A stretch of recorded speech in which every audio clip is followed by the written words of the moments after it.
Дури и после оставката, Карлос Таварес не престанува да ја бранува автомобилската јавност со својата работа во Стелантис. За ангажманот таму за 2024-та тој доби $24 милиони. Тоа е далеку помалку од поланските 40 милиони, но сегашната сума уште повеќе ги иритира вработените во компанијата, бидејќи профитот е опаднат за цели 70%.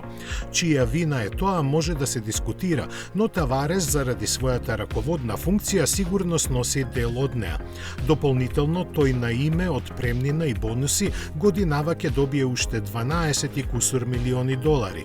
Португалскиот бизнисмен неславно ја заврши својата кариера во Стелантис на 1 декември минатата година, кога си замина после серијата несогласувања и внатрешни конфликти со останатото раководство на компанијата.